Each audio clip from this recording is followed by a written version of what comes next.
Бисмиллахир-рахманир-рахим. Алгач алкыш жана макталар жараткан Аллах Таалага болгон болсун. Жана пайгамбарыбыз Мухаммад саллаллаху алейхи вассаламга, жана анын үй бүлөсүнө, бала чакасына Кудай Таалам салам болгон болсун. Намаз бул Кудай Таала пенде баласына качан ыйман келтирип мусулман болгондон кийин Аллах Тааланын эң алгачкы буйругу болуп эсептелинет. Кудай Таала акыймус-сала, намазыңарды тургузгула деп буйрган. Бул буйрук болот. Ошон үчүн биздин аалымдар айтат, намазга мен келдим, намазды мен ушинтип окуш керек экенин эми туйдум деп айтылынбайт дейт. Намазды тандаш же тандабаш сенин ыктыярыңда эмес дейт да. Бул Кудайдын буйругу дейт. Демек Кудайдын буйругу болгондон кийин ошол буйрукка баш ийиш керек болот дейт. Буйругу кандай десе, Кудай Таала ошол 5 маал намаз окууну буйруган экен. 6 маал эмес, 4 маал эмес, 5 кылып, ошол 5 маал намазды 5 учурга байлаган экен. Ошого баш ийип Кудайдын алдында буйругу намаз окуу, намаз тургузуу эсептелинет. Ал эми ошол буйрукка баш ийип намаз окугандарга Кудай Тааланын убадасы бар. Алла Таала айтат, мен өзүм менен өзүм келишим түздүм дейт. Өзүмө өзүм убада бердим дейт да. Кимдеги 5 маал намазын бекем туруп, мени ошол буйругума баш ийген болсо, мен ал адамды кечирип өзүмдүн бейишиме киргизем дейт. Кимдеги 5 маал намазыма бекем болбостон аны буйрукту аткарбаган болсо, ага мен эч кандай убадам жок деп айткан дейт. Демек Кудайдын буйругуна баш ийиш, экинчи Кудайдын убадасына, Кудайдын жардамына туш болуп калуу үчүн. Намазды окуу бар. Намазды кадимкидей өзүнүн көргөзгөн формулировкасы менен намазды окуп ибадат кылуу бар. Ошол эле учурда ошол намазда Кудай Таала бизге эмнени айткысы келип атат, ошол ишараттарды алып, ошого амал кылуу бар да. Мисалы үчүн аалымдар айтат, ар бир Кудай Тааланын буйруган ибадаты жандуу ибадаты дейт. Жаны бар, ошол Кудайга ишенип окуган ибадаты адамды адеп ахлакка чакырат дейт. Мисалы үчүн ажылык бул ибадат, намаз сыяктуу эле. Ким ажылыкка мүмкүнчүлүгү бар болуп туруп барбаса, намаз окубагандай эле барабар дейт. Бирок ошол ажылык менен Алла Таала адам баласынын адеп ахлакка, кулк мүнөзгө чакырып атат дейт. Кандай? Ажылыкка барганда сапарга чыгат, сапардын кыйынчылыгы. Ал жака барганда харам деген ыйык жер бар, ал жака барганда киши менен урушкан болбойт, жаныбар өлтүргөн болбойт, ал жактан көп адал нерселер болбойт. Ошо менен биргеликте Алла Таала муну менен эмнени айткысы келип атат десе, сабырдуу бол деген айткысы келип атат дейт. Адамдарга зыян келтирбе деп айтып атат дейт да, жана башка. Орозо деле ибадат дейт. Орозо деле намаз сыяктуу ибадат. Кимдеги мүмкүнчүлүгү барбы орозо кармабаса, намаз окубагандай эле күнөө болот дейт. Орозодо эмне кылат? Орозодо адам баласы ачка болот. Орозодо адам сабырдуу болот. Орозодо адам тилин сактайт, оюн сактайт. Бул ибадат менен Алла Таала орозодо кандай сен 12 айдын бир айында кандай ушундай сабырдуу болуп, жумшак болуп, адамдарга зыян келтирбесең, башка 11 айда дагы ушундай кулк мүнөздүү бол дейт да. Тилиңди сакта, оюңду сакта дейт да. Көп арам нерселерди жебе, анда-санда ачка болуп, башка кедейлердин абалындагы сезе бил деп атат дейт да. Зекет деле ибадат. Зекетти Алла Таала ошол мал мүлкүңдөн акчаңдан бер деп, берешендүү бол деп үйрөтүп атат дейт. Эми намазга келе турган болсок, намазда Алла Таала эмне? Намаз окуган адам баласы даарат менен турат, таза турат. Кийимине бир нажас чугуп калса, кир, аны менен намаз окуганга болбойт. Көзү ылдый жакты карап турган болот. Кулак менен жаман ар кайсы нерселерди укпайт. Ошол сыяктуу Аллах Таала сен күнүмдүк жашоодо ушундай бол дейт да. Кудай Таала тыйып койгон нерселерди караба дейт. Колуңан келсе жерди карап бас дейт. Ар кандай азгыра турган нерселерди караба дейт. Ар кандай укпай турган нерселерди укпа дейт да. Таза жүр дейт. Кийимиңди таза алгандай денеңди да таза ал дейт да. Демек намаз менен Аллах Таала ушундай жашоо менен сен дагы жаша, таза жаша, оюңду сакта. Ана намазда Кудай мени көрүп турат деп окугандай эле күнүмдүк жашоодо дагы Кудай мени ар дайым көрүп турат деген кулк мүнөзгө ыйманга кел дейт да. Демек Алла Таала ар бир ибадатта адам баласынын ички дүйнөсүн тазалап, ошондой сыпатка деп ахлакка чакырып турат да. Намаз окуу бар, намаз тургузуу бар деп айтылат. Алла Таала Куранда намаз окугула деп айткан эмес дейт аалымдар. Намазыңарды тургузгула деп айткан дейт да, тургузуу дейт. Намазды окуп коюу бул бир дейт. Намазды үйрөндүң, окуп атасың дейт. Бирок тургузуу өтө кыйын дейт да. бизден намазды тургузуу зарылат дейт. Зарыл дейт. А тургузуу деген эмне десе, ошол күнүгө өзүңдүн намазыңа аракет кылып иштеш керек дейт да.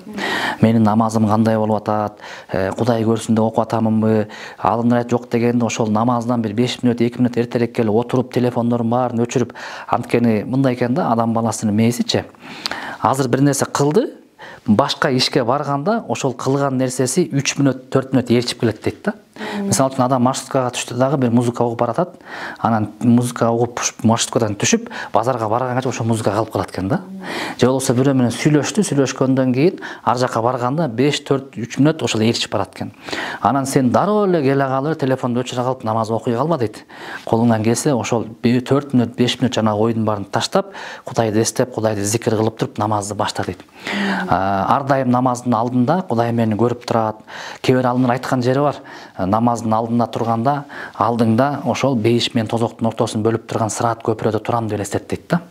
Оң жагымда бейиш турат, сол жагымда тозок турат деп. Аркамда болсо өлүм периштеси турат, жанымда анан бол батыраак деп күтүп турат деген абалда окуй турган болсоң, сенин намазың жандуу болот дейт да. Эми ошентип аракет кылып, ошондой абалда күнүгө аракет кылып туруш бул намазды тургузуу ушул экен да. Эгер сен ошентип өзүңдүн намазыңа өзүң аракет кыла турган болсоң, сенин намазың пайгамбар айткандай күнөөдөн сактап берет дейт да. Күнөөдөн тосуп берет дейт. Сени адам кылып берет дейт. Эми сенин ошондой намазың сени түздөй турган болсо, мына ушул адамдай болуш керек, мына намаз окуп оңолду деген сөзгө татый турган болосуң дейт да. Эгерде сен намазыңды жөн эле окуш керек, тургузуш эмес, жөн эле окусам, оку дегеним келдим, окудум, кеттим дей турган болсоң, ал намаз эми окуду деген атка орнот, эми Алла билет аны кабыл кылат кылбайт экендиги. Бирок сен ал намаз менен оңолбойт экенсиң да. Ал намаз сени түздөбөйт экен да. Кээ бир алымдар айтат, ушундай эптеп-септеп окулган намаз кыямат күнү оролгон чүпөрөк сыяктуу ал адамдын жүзүнө урулат дейт да, бетине дейт. Ал намаз дейт да. Ошон үчүн кээ бир алымдар айткан сөзү бар. Кээ бир адамдардын намазы аны Кудайга жакындаткандын ордуна алыстатып коет дейт да. Эгерде ошол намазды эл көрсүн, мени молдо десин, мени жакшы адам десин, же болбосо ушундай эл көрсүндө окуй турган болсо, же намазына кош көңүлдүк кылган болсо дейт да. Ошон үчүн азыр баардыгыбыз тең Куранда намазды тургузуу деп айтылгандай тургузганга муктажбыз. Намаз адам баласына бул дүйнө акыретине пайдалуу деп айтылат биздин динибизде. Акыретине пайдалуу дегенде Алла Тааланын ыраазычылыгына, убадасына ээ болот, а бул дүйнөдө аалымдар санап бүткөн эмес дейт да. Ал арасында анын дуа кылса муктаждыгы чечилет, анын бул дүйнөдөгү көкүрөгү ички дүйнөсү таза болот деп. Ошонун арасында мисалы үчүн азыркы медиктер, заманбап медиктердин, илимпоздордун изилдөөсү боюнча ошол намаздагы ар бир кыймыл дейт адам баласынын ошол ичиндеги нерв точкаларына, ичиндеги бир булчуңдарына пайдасын берет экен да. Качан чекеси саждага тийип жер менен жерге байланышканда ошондон бир энергия келет дейт. Мисалы үчүн канча бир секунд үркүүгө турган учурларда кан айлануусу аныкы тез болот дейт. Демек, азыркы окумуштуулардын айтып изилдеп чыкканы ошол намаз керектүү өлчөмү, ошо керектүү ден соолукка пайда дейт да.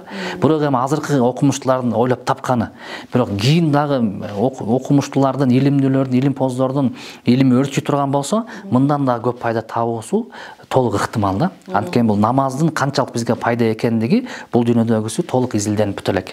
Бирок сөзсүз түрдө Алла Таала пайда бар дегенден кийин 1 грамм дагы зыян болбошу толук мүмкүн. Намаз жандуу болуп, намазыңды тургузуу деген абалга келип калыш үчүн акыркысынан баштайын суроонун, адам баласы ошого даярдык көрүш керек. Ал даярдыктар дароо эле келип калбайт. Аны үчүн машыгуу керек. Кандай эле көп эле биздин дүйнөлүк учурларда, мисалы үчүн бир адам бизнесмен болуш үчүн канча машыккан, бирөө мисалы үчүн чабак уруудан мастер болуш үчүн канча машыккан, бирөө денесин булчуңдуу күчөтүш үчүн канча машыккан сыяктуу эле намаздагы жандуу болуш үчүн дароо келип калбайт, ага машыгуу керек дейт да. Жанагындай намаздын алдында биринчи 1 мүнөттөн, 2 мүнөттөн, 3, 4, 5 мүнөттөн, 15 мүнөттөн намаздын алдында жай намазга отуруп, ошол өзүңдүн күнөөлөрүңдү эстеп, Аллах Таала сени канчалык жакшылыктарды берди, эгерде сага Кудай Таала бул намазды бербегенде сен кандай инсан болот элең, Кудайдын баардык жакшылыктарын эстеп, анан намазга туруп окуу дейт да. Ошондой абалга келүү. Ошол эле учурда жардамга зикирлерди көп кылуу дейт. Зикир бул Кудайды эстөө. Бир күнүнө мисалы үчүн 500дөн, 1000ден, жада калса андан көбүрөөк мисалы үчүн Алла Тааланы мактай турган ла илаха иллаллах, же Аллаху акбар, же алхамдулилля, астагфирлалардан, пайгамбарга салават айтуу канчалык көп зикир күнүгө айтып жүрө турган болсо, эртең мененки кечки анан күнүмдүк зикирлер кыла турган болсо, анын жүрөгү жумшара баштайт дейт. Анын жүрөгү жумшарган болсо, намазга турган учурларда мен Алла менен байланышып атам деген сезим келе баштайт дейт да.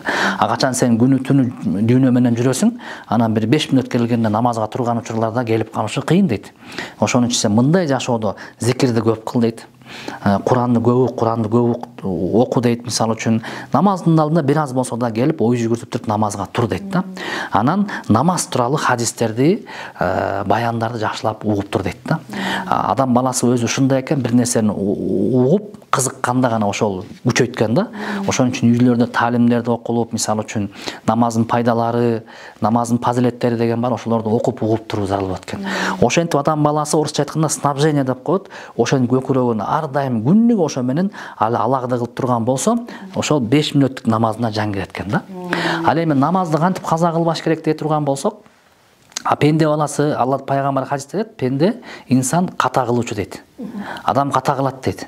Ката кылуучулардын эң жакшысы ким десе, дароо аркасынан өкүнүп тооба кылуучу дейт да. Каталардын эң чоңдору ошол намазды каза кылып коюу. Мисалы үчүн адам уктап калуусу мүмкүн, же кечигип калуусу мүмкүн болот инсан болгондон кийин, бирок муну атайлабаш керек болот. Андай болуп калган учурларда казасын окуш керек болот. Бирок ошол нерсеге барып калбаш үчүн адам ар дайым 2-3 саат алдын ала ойлонуп туруш керек болот. Мисалы үчүн мен Бишкекке баратам. Азыр отура турган болсом, намаздын убактысына туура келип калбайбы же келеби? Балким намаз окуп алып чыгайын, же болсо жолдон ошол уну айдаганга сүйлөшүп турайын токтотконго деп, ошол убактысын ар дайым бир мерчем план түзүп туруп, ошонун негизинде намазына карап, ишин намазын эмес, балким ошол иштеп аткан ишин намазга карап түзүп туруш керек болот дейт да. Анан бизде мындай түшүнүк бар: намаз бир гана 1:30да бешим, асыр 4:30да деген жок. Намаз ошол 1:30да башталса, бешим мисалы үчүн 1де, ошол 5:30га чейинки убакыттын баары бешим болот. Ошонун ичинде окуп калыш керек болот. 5:30да асыр болсо, 6:30-7 мисалы ушундай болсо баары шам болот, асыр болот. Ошонун ичинде окуп калуу өзү намазга жетиштүү болуп эсептелинет да. Демек ошонун ичинде окуп калуу пенде баласында оңой эле, жеңил болгон ошого аракет кылыш керек. Эгерде адам баласы ошо 5 мал намазына кам көрүп, иштеп аткан ишинин баарын 5 мал намазга туура келтирип турган болсо, анда ал адам баласы убакыттын текке кетирбейт. Жөн эле уктап кала бербейт, жөн эле достору менен жүрө бербейт. Ошол намазына туура келгендей иштерди кылып калайын, муну кылып калайын, тигинип калайын деп, ар бир намазга туура келгендей кылып иш кылып турган болот да.